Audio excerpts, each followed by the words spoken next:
from the area, don't you? We really do. We're going to have them. Our bulk of them come from Georgia, but now they come from Texas and Pennsylvania and Minnesota. They just come from everywhere. What do they do while they're there? Like, I know there's a team there probably on their spring break. What do you have them do while they're there? Well, the team that we have right now is from Cross Point Church there in Valdosta, and they are on their college break. Today they're going down to Yasi. It's a pretty severe hike. It's hard going down because it's so steep, but it's even harder coming up. But they're going to be carrying rice and beans into a community. They're going to do some skits for the children there at the school just to kind of get them animated about learning and etc.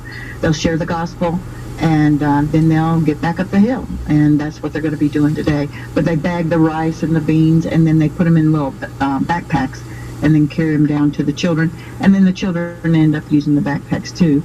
We have a new couple that's here, and they are carrying the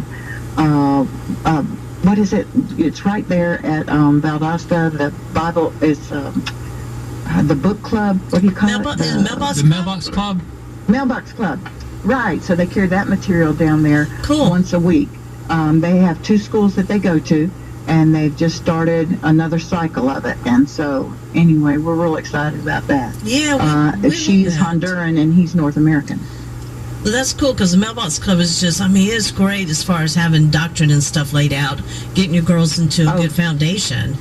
Wow, that's cool. It is super. And then the children carry the little leaflets home and read them to their parents. And so it just kind of continues, the beat goes on. Right. Mm-hmm.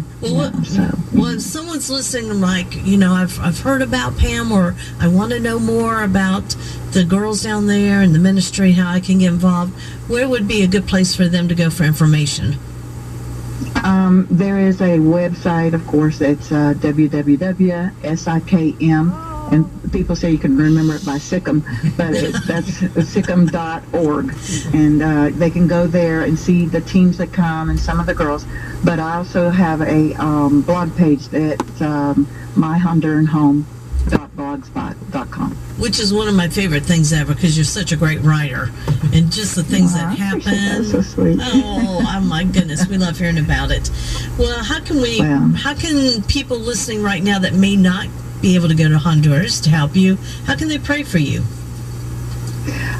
Right now we're in dry season. It lasts a long time, like months, and so we did have a little bit of a shower the other day. We had a fire, and we just all prayed, and it's not even time to have any kind of rain, and we got it enough to douse that fire. The fire cranked back up again the next day, but it just lacked the potential that had been going on for about a week.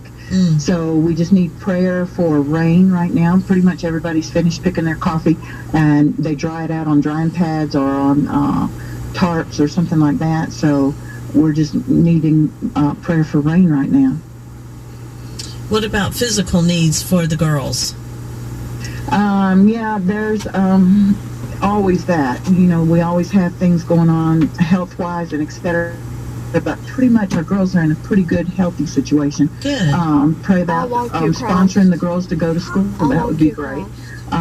We really want them to get prepared. The Bible says if we get prepared, then God will, lead the way and point us in the direction we need to go. And so if they get that foundation of reading and studies, then they'll be able to go into any avenue of life. And so if their foundation is Christ, and then they learn how to read and do all the educational things and get that preparation done, then they'll be able to go anywhere in the world for Christ. How long have you been down there, Pam? 22 years. Wow. Wow. I know, I say that. I don't even know how to... all of a sudden it was 20 years, and now here we go, 22. So, anyway. Well, Pam... kind of unbelievable. Thank you so much for taking time just to share this morning about your ministry down there and letting many folks up here who know about you just sort of update what's going on down there. And we will be praying for you and just praying for workers as you need them to come in.